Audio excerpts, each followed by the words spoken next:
Alrighty, and we are live. Give me a moment. Let me make sure that is the case on YouTube and Rumble. Ow, that hurt. And let me kill the audio so I don't hear myself echoing. All right, we are live on YouTube. How about Rumble? Let's see what we got. Da-da-da-da-da-da. Yes, we are live on Rumble. Excellent. Outstanding.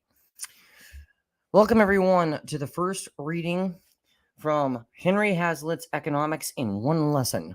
I am Mikhail the Stray Cat, and without further ados and addendums, let's get into this. Part 1, The Lesson.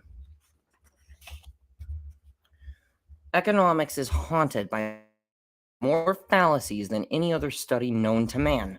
This is no accident.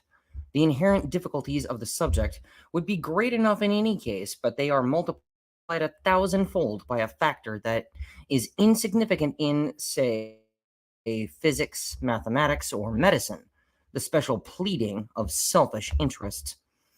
While every group has certain economic interests identical with those of all groups, every group has also, as we shall see, interests antagonistic to those of all other groups. While certain public policies would, in the long run, benefit everybody, other policies would benefit one group only at the expense of all other groups. The group that would benefit by such policies, having such a direct interest in them, will argue for them plausibly and persistently. It will hire the best viable minds to devote their whole time to presenting its case, and it will finally either convince the general public that its case is sound, or so befuddle it that clear thinking on the subject becomes next to impossible. In addition to these endless pleadings of self-interest, there is a second main factor that spawns new economic fallacies every day. This is the persistent tendency of men to see only the immediate effects of a given policy or its effects only on a special group, and to neglect to inquire what the long-run effects of that policy will be, not only on that special group, but on all groups. It is the fallacy of overlooking secondary consequences. In this lies the whole difference between good economics and bad. The bad economist sees only what immediately strikes the eye. The good economist also looks beyond. The bad economist sees only the direct consequences of a proposed course. The good economist looks also at the longer and indirect consequences. The bad economist sees only what the effect of a given policy has been or will be on one particular group. The good economist inquires also what the effect of the policy will be on all groups. The distinction may seem obvious. The precaution of looking for all the consequences of a given policy to everyone may seem elementary. Doesn't everybody know in his personal life that there are all sorts of indulgences delightful at the moment but disastrous in the end? Doesn't every little boy know that if he eats enough candy, he will get sick? Doesn't the fellow who gets drunk know that he will wake up next morning with a ghastly stomach and a horrible head? Doesn't the dipsomaniac know that he is ruining his liver and shortening his life? Doesn't the Don Juan know that he is letting himself in for every sort of risk from blackmail to disease? Finally, to bring it to the economic, though still personal realm, do not the idler and the spendthrift know, even in the midst of their glorious fling, that they are heading for a future of debt and poverty? Yet, when we enter the field of public economics, these elementary truths are ignored. There are men regarded today as brilliant economists who deprecate saving and recommend squandering on a national scale as the way of economic salvation. And when anyone points to what the consequences of these policies will be in the long run, they reply flippantly, as might the prodigal son of a warning father, quote, "In the long run, we are all dead," unquote. And such shallow wisecracks pass as devastating epigrams and the ripest wisdom. But the tragedy is that, on the contrary, we are already suffering the long run consequences of the policies of the remote or recent past. Today is already the tomorrow, which the bad economist yesterday urged us to ignore. The long run consequences of some economic policies may become evident in a few months. Others may not become evident for several years. Still others may not become evident for decades. But in every case, those long run consequences are contained in the policy as surely as the hen was in the egg, the flower in the seed. From this aspect, therefore, the whole of economics can be reduced to a single lesson, and that lesson can be reduced to a single sentence. The art of economics consists in looking not merely at the immediate, but at the longer effects of any act or policy. It consists in tracing the consequences of that policy, not merely for one group, but for all groups. 9/10 of the economic fallacies that are working such dreadful harm in the world today are the result of ignoring this lesson.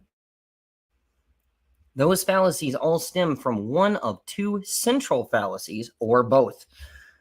That of looking only at the immediate consequences of an act or proposal, and that of looking at the consequences only for a particular group to the neglect of other groups. It is true, of course, that the opposite error is possible. In considering a policy, we ought not to concentrate only on its long run results to the community as a whole. This is the error often made by the classical economists. It resulted in a certain callousness toward the fate of groups that were immediately hurt by policies or developments which proved to be beneficial on net balance and in the long run. But comparatively few people today make this error, and those few consist mainly of professional economists. Can you taste the irony in that? The most frequent fallacy by far today, the fallacy that emerges again and again in nearly every conversation that touches on economic affairs, the error of 1,000 political speeches, the central sophism of the new economics, is to concentrate on the short run effects of policies on special groups and to ignore or belittle the long run effects on the community as a whole. The new economists flatter themselves that this is a great, almost a revolutionary advance over the methods of the classical or orthodox economists, because the former take into consideration the short run effects, which the latter often ignore. But in themselves ignoring or slighting the long run effects, they are making the far more serious error. They overlook the woods in their precise and minute examination of particular trees. Their methods and conclusions are often profoundly reactionary.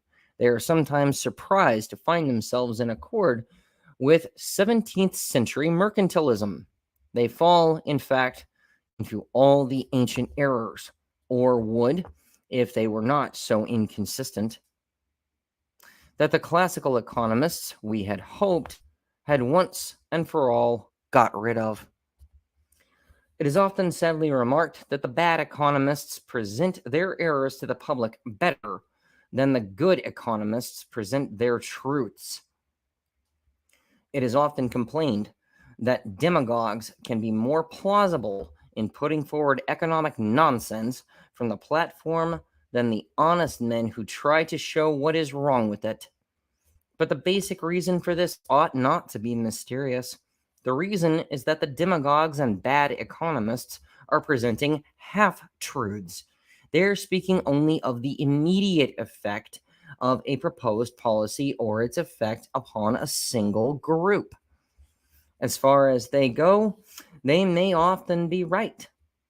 In these cases, the answer consists in showing that the proposed policy would also have longer and less desirable effects, or that it could benefit one group only at the expense of all other groups. The answer consists in supplementing and correcting, the half truth with the other half. But to consider all the chief effects of a proposed course on everybody often requires a long, complicated, and dull chain of reasoning. Most of the audience finds this chain of reasoning difficult to follow and soon becomes bored and inattentive. The bad economists rationalize this intellectual debility and laziness by assuring the audience that it need not even attempt to follow the reasoning or judge it on its merits because it is only classicism or laissez-faire or capitalist apologetics or whatever other term of abuse may happen to strike them as effective. We have stated the nature of the lesson and of the fallacies that stand in its way in abstract terms, but the lesson will not be driven home, and the fallacies will continue to go unrecognized unless both are illustrated by examples. Through these examples, we can move from the most elementary problems in economics to the most complex and difficult. Through them, we can learn to detect and avoid first the crudest and most palpable fallacies, and finally, some of the most sophisticated and elusive. To that task, we shall proceed. This concludes part 1 of Henry Hazlitt's Economics in One Lesson. I will be going live again later this afternoon, and I hope to see you all there for another reading. Until then, as always, live free or die trying.